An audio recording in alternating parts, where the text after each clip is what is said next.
நூல்ல இருக்கு. அதாவது சீதையை ராவன் கடத்திட்டு போயிட்ட பிறகு ராமர் வந்து ரொம்ப துன்பத்துல வாடி வருந்தி வாழ்ந்திருப்பார்.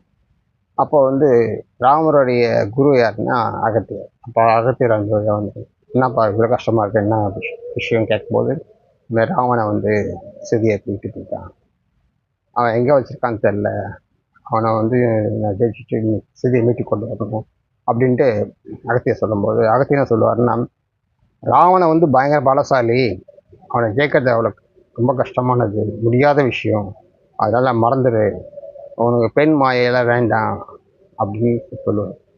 இதையும் கேட்காத ராமர் வந்து அந்த பெண் மாயை கேட்க சொல்ல, இது என் மான பிரச்சனை, இதை மாதிரி வந்து மாற்றான் மனைவியை தூக்கிட்டு போகிறது பெரிய குற்றம், அதனால தான் வந்து நம்மைக்கொண்டு பார்க்குறேன், இது வந்து இது என்னோட கடமை செஞ்சே ஆகணும் அப்படின்னு சொல்லும்போது தான் அப்போ தான் அவர் என்ன சொல்லுவார்னா, சரி அவனை ஜெயிக்கணும் ஒரு வழி இருக்குது, நீ என்ன பண்ணுற, சந்தியாவந்தனம் பண்ணு அப்படின்னு சொல்லுவார். அப்போ தான் சந்தியாவந்தனம் விட்டு அந்த ஸ்லோகம் இருக்கு, அந்த ஸ்லோகத்துக்கு பேர் தான் ஆதித்ய ஹிருதயம். அதில் எடுத்த உடனே ஆதித்ய ஹிருதயம் புண்ணியம் சரு சத்ரு விநாசனம் வரும். அது சரு சத்ருக்குள்ளும் விநாசம் பண்ணுற சக்தி வந்து அந்த சூரிய நமஸ்காரத்துக்கு உண்டு. இந்த சூரிய நமஸ்காரம் பண்ணுறதுக்கு கால நேரங்கள்லாம் உண்டு, மாதங்களும் உண்டு. அதாவது சில மாதங்களில் சூரிய நமஸ்காரம் பண்ண முடியும், ஏன்னா மேக கூட்டங்கள் இருக்கும், மழை காலத்தில் பண்ண முடியாது, இதெல்லாம் வேற இருக்குது. அப்போ சரியான காலங்கள், அந்த காலத்தில் தான் சூரிய நமஸ்காரம் பண்ணணும். இதை வந்து முன்னோர்கள் வந்து எனக்கு தெரிஞ்சு வயதானவர்கள்லாம் கம்பல்சரி குளிச்சுட்டு உடனே வணங்குற பழக்கம் இருந்தது. ஏன், நம்மளுடைய ஹிந்து தர்மத்தில் பஞ்சமூர்த்திகள் வழிபாடு, அதாவது சிவ வழிபாடு, விஷ்ணு வழிபாடு, சக்தி வழிபாடு, முருக வழிபாடு, அதே மாதிரி சூரிய வழிபாடும் 5 பஞ்சமூர்த்திகள், சூரியனும் ஒரு மூர்த்தியாக வச்சு வணங்கணும்.